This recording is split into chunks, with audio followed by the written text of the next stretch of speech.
Hello. Well, we're finished with Module 1, and now we're going to move on to Module 2. The focus for Module 2 is really on assessment, communication, conversation, assessment. And we're going to use the P levels, some other checklists, but our focus is on first on the P levels. And you have actually two books. This is the book with information about assessment, and you'll read this. The other book, it really has the checklist for P levels. In the last module, we focused on 3 areas: content, form, and function. And so the P levels now, it adds 2 more levels, reference and cohesion. And so I do have a video that explains a little more about these 2 new areas. So I will post that for you. The P levels are really kind of interesting, and they're kind of important assessments for students. They look at, first of all, it's universal. So it doesn't matter if it's ASL, if it's English, if it's speech, or if it's sign language. The skills that you're assessing are universal. The other thing is it kind of helps you. It's an observational tool.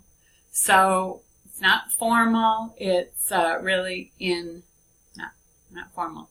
So you're observing your student in the classroom, maybe on the playground, with other students, with the teacher, and you're noting what they know. Observing what they know about and what they use in communication. And so it's what can they do. The other is the P levels are developmental. So you kind of move from level 0, really babies, really just learning about communication, all the way up through level 7, which is older students who really know a lot about communication. So the P levels are really our focus, but we have other observation tools to use that we'll learn about. And so hopefully you will be able to find one other tool that will kind of help you understand the communication, assess the communication for a student. So let's look at the D2L. I'm going to make this smaller. So here is Module 2, and first activity, again, is the question or launch. For the second activity, explore, really you're going to study in depth the P levels. And I suggest you read from 0 to 7. And each of the skills, some are easier to understand than others, but you really have to picture. So read the skill and then picture what it would look like for your student to communicate, to use that skill. And you get better at this with examples of students and the more experience you have. Kind of watching the development of students' communication. So I have Amy's notes, and there is a PowerPoint that explains the P levels, the areas, the 5 areas of the P levels. And then this list right here is a list of the other observation tools that we use to assess a student's ability to communicate with others. So it could be, again, in the classroom, it could be outside, it could be social, it could be in their learning when they're kind of watching the teacher and trying to learn and have a discussion or a conversation about a topic. So I want you to really look at all of these. All of these are useful, and it might be, different ages. So for younger students, this list right here, the MacArthur Bates communication checklist, is good. For older students, there are some typical conversation skills. So all of these are useful, and it kind of depends on your student. But P levels first, and then maybe there's another tool that is appropriate for your student. So the focus for the Explore is for you to become familiar with all of these tools. Then for Summarize, go back.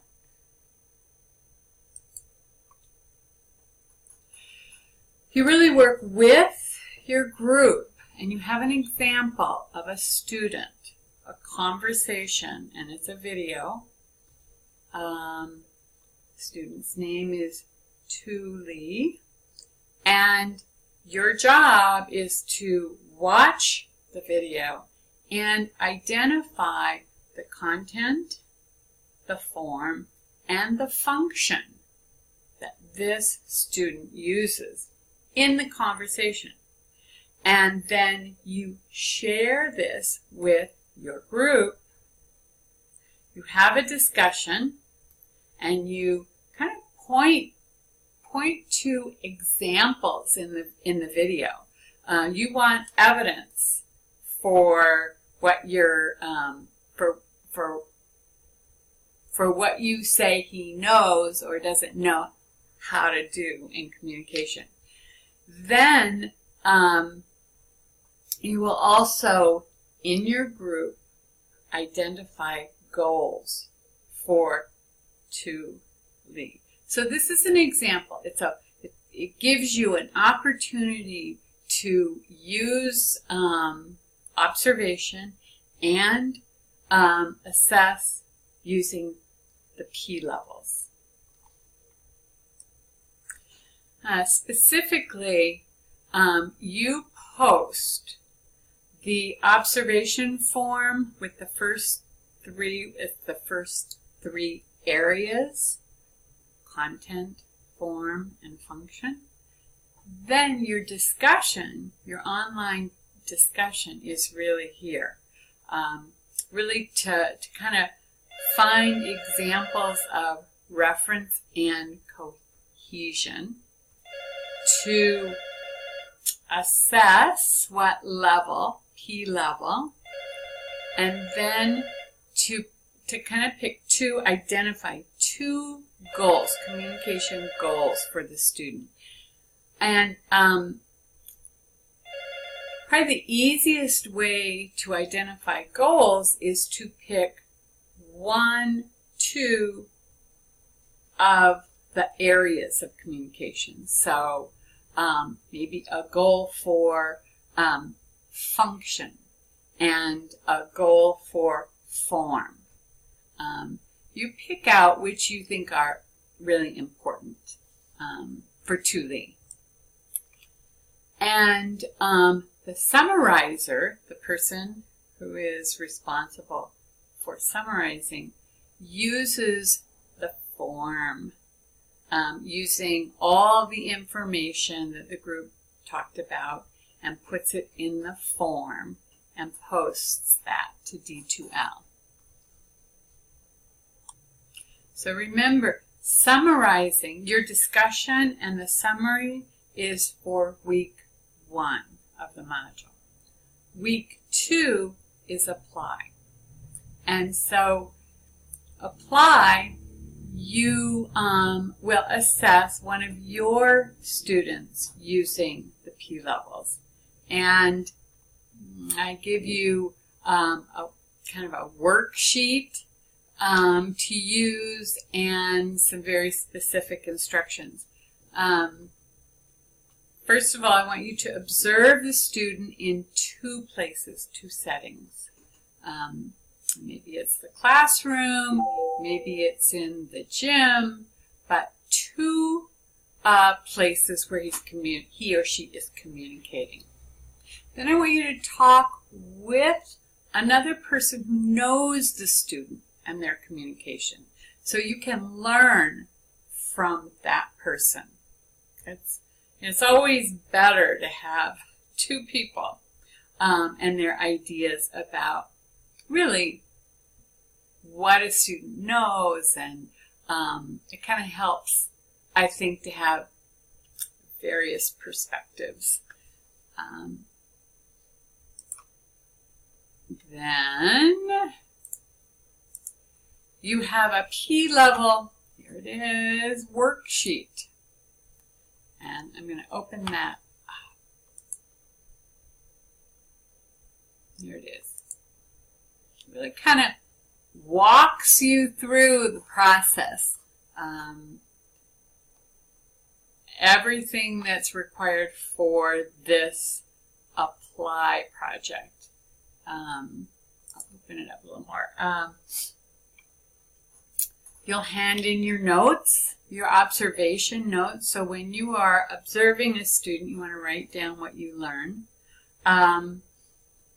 You will use, there is a link, there's a file with the P levels, and you can use that for your assessment. So you can check and write notes about your student. That'll be your assessment form. A little bit of information about the student. So after you observe and you kind of score, use the checklist and learn about, which level is your student on.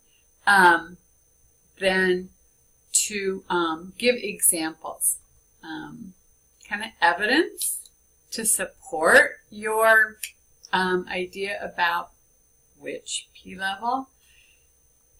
And then we'll identify goals for your student. And I ask you to pick out 2 areas that you think are more important. So remember there are 5. So you pick out 2 and write a goal for 2 goals, 1 for each area you pick out. So, and this is an example, and here is the form for that. So it really kind of walks you right through how to both do the observations, write down the notes, assess using the P levels, and then identify goals with evidence.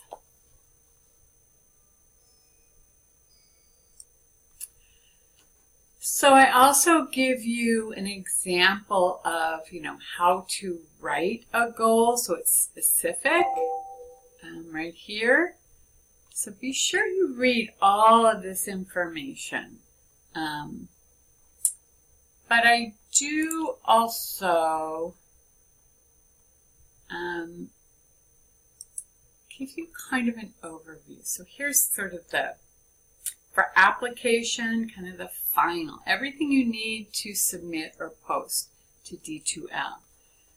First, observe the student. 2 settings. Write your notes. Keep notes. Talk with another person so you have more information about your student's communication. fill out, complete the P level.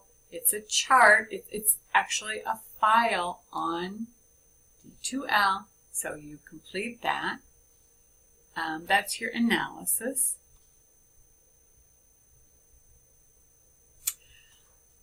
I also want you to identify one of the checklists, one of the other checklists that would be appropriate and helpful for you to know the child's communication and will help you identify goals. So one more of the checklist. So you've got P levels and one other. And using the data that you've collected, your observations, your notes, your analysis of P level and the other checklist, then identify 2 communication goals. Again, using 2 of the 5 areas. So maybe it's, again, content and function. Maybe it's reference. That is really an important skill. And so might be that area and form. So it really depends on your student. And then post to the Dropbox on D2L your observation notes. Those are not formal. Those are handwritten. There it is. They are not. They don't have to be typed. Just your informal notes. Then your completed P level checklist, the analysis, the completed checklist, the other checklist that you pick that's appropriate, and then the completed worksheet. That really, the worksheet is really, that paper, it will help kind of walk you through. So, you will have 4 files to upload, to put on D2L. All right. So I hope this helps kind of explain what's required for the module. But I also hope that you'll focus on really learning about the P levels and the other checklists and how you sort of begin to understand what a student knows about communication and how to set that goal or that objective for your, whether it's direct instruction or, you know, maybe it's instruction kind of that is more indirect, where it's through conversation and through interaction in the classroom setting. Okay, good luck. If you have questions, let me know. Email me. I am monitoring your